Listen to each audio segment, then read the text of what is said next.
Hello, boys and girls. You're now watching Peter. Peter's Raw Recap. Fuck, I was about to call. You know what? I'm all out of whack. But nevertheless, you are here. Make sure you hit that subscription button below for more uh, commentary, opinions, reviews on Raw and SmackDown from Peter and Jake Talks Wrestling Central. PJTWCentral.com. PJTW Central, Twitter. And, okay, today's Raw was in Atlanta, and it was the Go Home show. And this is probably one of the better Go Home shows they've had in a while. I mean, it ain't perfect. They're not all going to be perfect, or if any at all. But there are going to be segments where they're going to stand out and be, something pretty fucking impressive. Um, the opening segment was with Brock Lesnar and Paul Heyman with the bashed car. Apparently, they're gonna bring that car with them everywhere they go. They go to the supermarket, they're gonna leave that fucking car outside. And it's your basic promo trying to hype up their match at Battleground. And then Rollins and Kane comes out, and I guess Rollins is just doing his spiel. He's talking shit, and Lesnar gets the mic and he tells him, "I'm gonna take you to Suplex City tonight, bitch," which the crowd goes fucking crazy. Anytime Brock Lesnar opens his mouth, most people want to shit on it, but I'm just like, dude, I love when Brock talks. He doesn't have to. I think people are getting it now. It's not about him like cutting promos. It's like him just making statements. And at the end of that segment, Kane announces that the contract signing for the Battleground match next Sunday, the contract signing will be tonight. And we get the first match, which is Ryback with Randy Orton, Big Show, and Sheamus. Tag team. Feuding. Got two feuds going on right now in here. You got Miz on commentary. So, the Battleground card out of this is Ryback versus Big Show and Miz. And then Randy Orton versus Sheamus. Who's excited about that? Not me. Well, anyway, Miz is on commentary.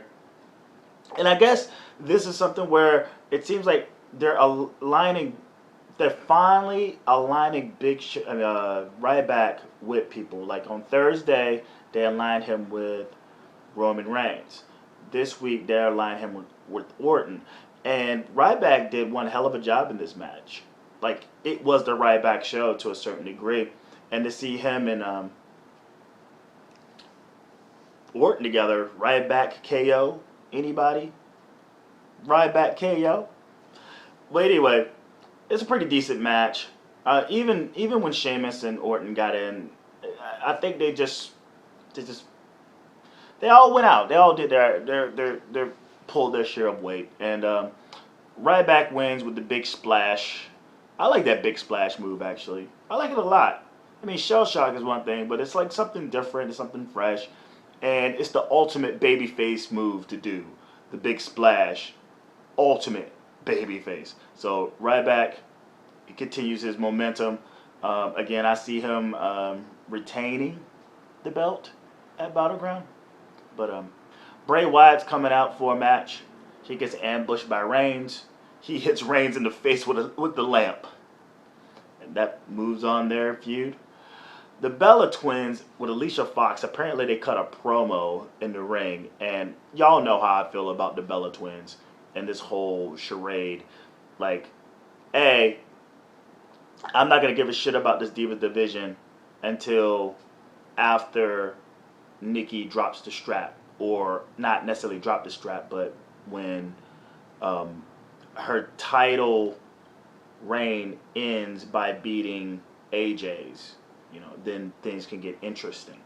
And I've been saying for a while now that that none of the NXT girls need to come up right now. None of them need to be in within the fucking within the eye of the Hurricane Bellas with Fox. And the funny thing is, my internet's been acting weird, and I missed this entire segment. I missed it all. And just so fucking happens, the NXT chicks show up. Becky Lynch, Sasha Banks, and Charlotte Flair. Now,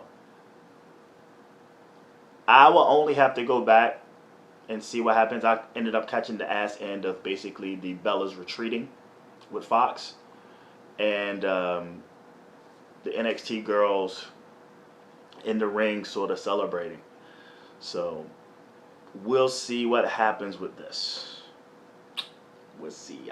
I've been lobbying against this for quite some time, and I'm not going to say I told you so. So when this shit falls right on the faces of all the NXT girls, and maybe because they're going to be baby faces, maybe they're going to get their asses whooped, but they don't need to be on that main roster right now. Not for another maybe 30 days, please. Next up, you get the New Day. All three members versus Primetime Players and Mark Henry. He's stomping out like the baby face. They don't know what the fuck to do with him. Woods, but before the Primetime Players with Mark Henry come out, Woods, who is from Atlanta, shoots on his hometown. Big E mentions something about, I think the whole spew is about them Atlanta remaining positive. And one was Big E shooting on how Atlanta shuts down with 1 inch of snow. Woods shoots on the Atlanta Hawks. But even though that shit went down, you're still positive. Primetime Players and Mark Henry actually get the win. Henry gets the pin with the World's Strongest Slam. It's a pretty decent match, but he gets it on Wood. Woods is the only guy that gets pinned out of New Day. But New Day, they still got heat. I don't know. That was probably one of their funniest promo spots yet. I mean, they just keep getting interesting. They keep getting heat, and I only hope they get those fucking belts back. They better get those fucking belts back. Truth beats Barrett, and it seems like they're gonna get like a rubber match or something. I don't know. They've faced each other a million times, but they're gonna face in the pre-show, the Battleground pre-show. R-Truth versus King Barrett. Whatever. The Cena Open Challenge actually turned into a triple threat between Rusev, Kevin Owens, and Cesaro that I actually made a bet with Jake that Cesaro wouldn't be on this Raw, so I owe him a tall boy. So this triple threat was basically whoever wins this triple threat match faces John Cena. John Cena is on fucking commentary, and he's fucking annoying. He's out there trying to sound like Tom Brady. He's not saying anything worth a fuck, but he keeps talking.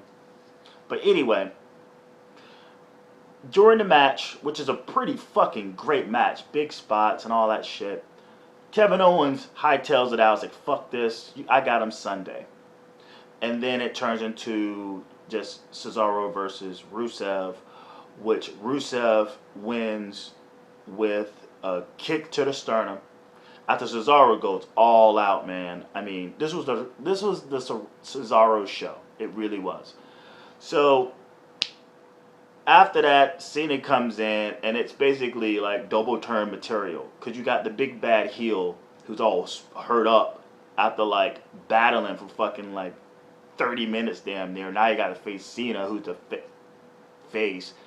But Cena's just kind of dancing around, kind of picking the bones and all that, until Rusev turns the tables and puts his ass in the Accolade. And then Kevin Owens shows up and causes the DQ, which leaves the belt still available for Kevin Owens' desperate ass to take from Cena. After that, we get Lita coming out in a waste of time to introduce the Tough Enough contestants. Stardust, WWE's a bunch of dumbasses. They won't get Cody Rhodes out of that Stardust gimmick, which I once loved. Now he became a full-fledged jobber. They took him away from Goldust, so whatever.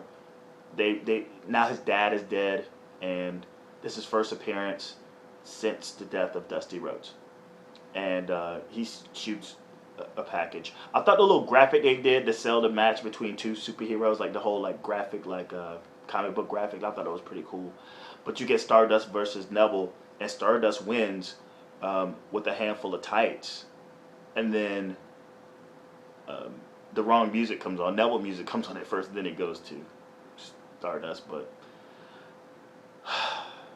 all right, Neville. All right, which ends with the contract signing, and which results to total chaos between Brock Lesnar, Seth Rollins, and Kane. Once they signed the contract, Rollins looks like he's going up under the table.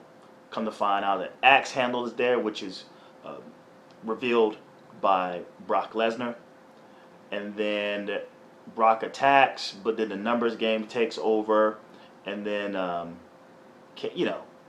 they get their kicks and stomps in on Brock Lesnar. They even used the stairs Kane did and hit Brock with them.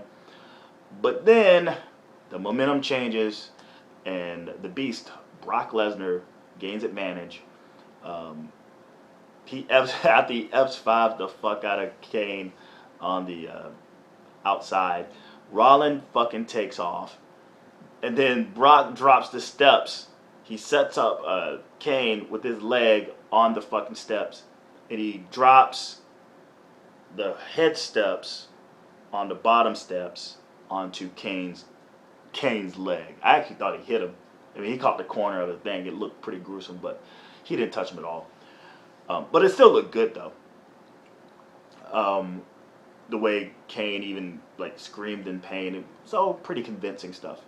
But nevertheless, after that happens, Brock steps off with Heyman. Rollins comes back to the ring. He throws a fucking tantrum by throwing all this shit out of the ring, and then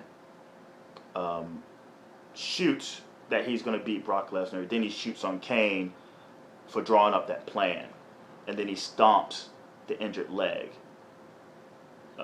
of Kane, and that's how it ends. Because right now, I guess what plays out is the fact that both J&J won't be at Battleground. Now Kane is out with a leg injury, and it's going to be Rollins versus Brock Lesnar all by himself with no one to help him. But again, my prediction is Rollins going to win. They'll somehow keep that belt on Rollins, and maybe do a rematch at SummerSlam. But that was Raw. I enjoyed it.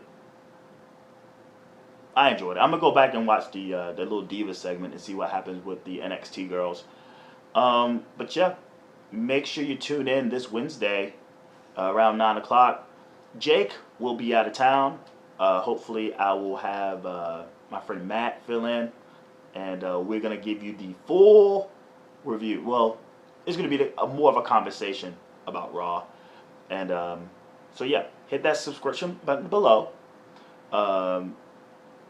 Make sure you bookmark pjtwcentral.com. You can actually watch these videos, and with the options below, you can watch the actual YouTube embed on pjtwcentral.com.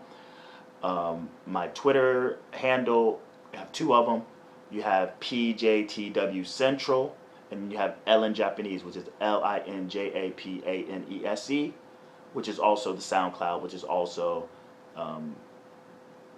the Instagram, also the SoundCloud, Instagram, Snapchat, Twitter. And is there any other thing? No, that's about it, man. Yeah, thank you for watching this, and you will hear from me Wednesday. Till then, peace.